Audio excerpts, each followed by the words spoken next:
Hello my friend, kembali lagi bersama aku, Nono, si makhluk absurd dan paling gak jelas yang pernah ada di bumi. Di kesempatan kali ini, Nono akan berkisah tentang Grady Stiles yang gak ada hubungannya sama Pagoda Pastiles, di mana ia lebih dikenal sebagai Grady, si manusia lobster. Sebelum Nono lanjutin kisahnya, jangan lupa untuk klik subscribe dan nyalakan loncengnya. Juga like dan share videonya ya my friend, agar Nono bisa tampil lebih sering lagi di channel ini. Yeay! Grady Stiles terlahir dengan kelainan bawaan yang bernama Ectrodactyl. Kelainan ini sangat jarang terjadi dan bisa dibilang kelainan ini didapat secara turun-menurun alias warisan orang tua ke anaknya. Kelainan ini membuat jari tangan terlihat seperti capit monster. Jari tengahnya itu nggak ada ya weh, dan jempol serta telunjuknya menyatu. Begitu juga dengan jari manis dan kelingkingnya. Sementara banyak orang di luar sana mungkin memandang kondisi ini sebagai cacat, tapi bagi keluarga Stiles, hal itu menjadi kesempatan untuk meraih popularitas. Awal muasal keluarga Stiles ini muncul pada tahun 1800-an. Ketika semakin bertambahnya anggota keluarga mereka dengan kondisi kelainan genetik tersebut, keluarga lobster ini langsung tergabung di pertunjukan sirkus dan menjadi penampil utama dalam karnaval bernama Freaky sepanjang awal abad ke-20. Namun, siapa sangka nih, salah satu seorang anaknya, Grady Stiles, akan menjatuhkan reputasi keluarga itu karena akhirnya menjadi seorang pembunuh.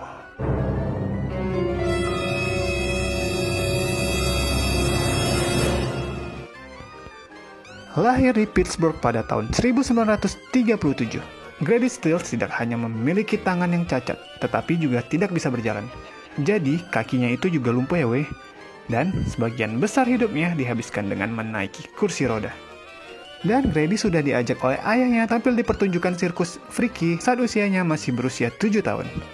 Grady juga belajar berjalan mengandalkan bagian atas tubuhnya. Ketika Grady tumbuh dewasa, ia menjadi sangat kuat. Sesuatu yang menguntungkan baginya saat merasakan kemarahan.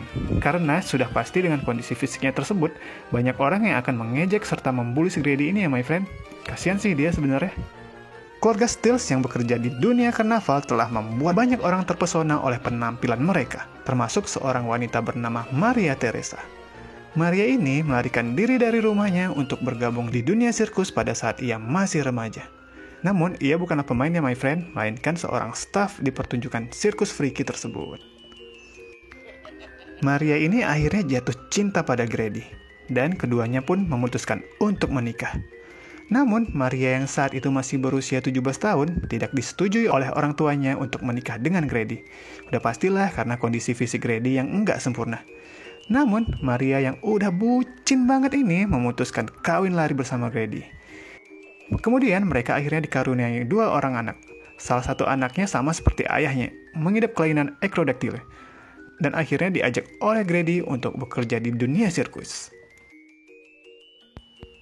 Namun, bisnis sirkus ini lama-kelamaan mulai meredup. Hal ini membuat Grady menjadi frustasi dan sering mabuk-mabukan. Dengan kekuatan tubuh bagian atasnya, perilaku Grady kepada istrinya pun berubah menjadi sangat kasar. Pada suatu ketika, ia diduga telah menggunakan tangannya yang mirip capit lobsternya itu dimasukkan ke dalam rahim sang istri.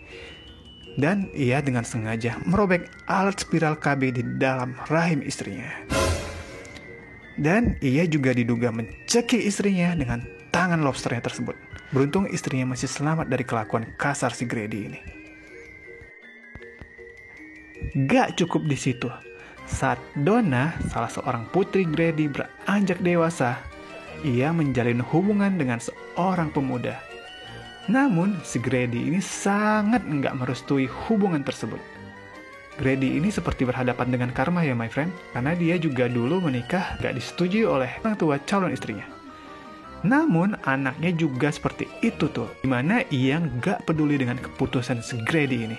Donna tetap melanjutkan hubungannya, serta sampai ke jenjang pernikahan.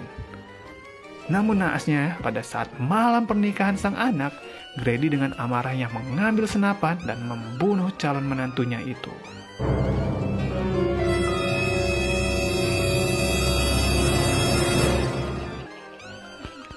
Tak lama kemudian, ia dengan segera diseret ke pengadilan dan Grady mengakui kejahatannya. Namun, ia sama sekali nggak menyesal. Bahkan, Grady masih sempat mengatakan kepada anaknya, "Aku sudah bilang tidak suka dengan pemuda itu. Maka lihatlah apa yang terjadi." Sambil melayangkan senyum kepada anaknya. Wah, udah kayak psikopat aja nih si Grady. Ia juga yakin tak akan dipenjara karena tidak ada penjara yang akan menangani orang cacat. Karena saat itu di Amerika belum ada hukumannya ya my friend. Grady pun akhirnya hanya dijatuhkan hukuman percobaan 15 tahun dan dipulangkan kembali ke rumahnya. Maria pun akhirnya menceraikan Grady. Namun Grady masih beruntung pasca perceraiannya. Ia dapat menikah lagi dengan seorang wanita dan memiliki 2 orang anak. Tetapi sama dengan pernikahan sebelumnya, Grady diceraikan karena sang istri tidak kuat menghadapi perlakuannya yang kasar. Namun, entah bagaimana, istri pertamanya nih, si Maria, justru rujuk kembali dengan Grady di tahun 1989. Lah, memang udah bucin banget ya si Maria ini sama Grady, my friend. Namun, tabiat si Grady emang gak bisa diubah. Ia kembali memperlakukan Maria semakin kasar. Kali ini, istri dan anaknya tersebut sampai pada puncak kesabaran. Mereka gak terima diperlakukan seperti itu oleh Grady. Maria akhirnya membayar seorang pembunuh bayaran yang bernama Chris Wian sebesar $1.500 untuk membunuh Grady. Suatu malam di tahun 1992, Wian mengambil pistol 32 Colt automatik dan membunuh Grady yang sedang menonton televisi dari jarak dekat. Grady pun tewas seketika. Tak lama kemudian, polisi menangkap Wian beserta Maria dan keluarganya. Dan selama persidangan, istrinya tersebut menceritakan semua perlakuan kasar Grady kepada keluarganya di pengadilan. "Suami saya akan membunuh keluarga saya," katanya kepada pengadilan. "Saya percaya itu dari lubuk hati saya yang paling dalam." Maria dan keluarganya pun dijatuhi hukuman atas pembunuhan Grady. Namun, jasad Grady pun seolah mendapat hukuman pula. Manusia lobster ini sangat nggak disukai. Gak hanya di keluarganya, tetapi di lingkungannya juga nih my friend. Rumah duka gak dapat menemukan siapapun yang bersedia menjadi pengusung jenazah Grady. Itulah kisah pilu dari si manusia lobster Grady Stills. Yang di awalnya kita merasa iba dengan kondisinya. Namun berubah menjadi kesel banget setelah melihat perbuatannya. Oke, sampai di sini dulu ya. Terima kasih udah menonton. Sampai jumpa lagi. Salam Nono.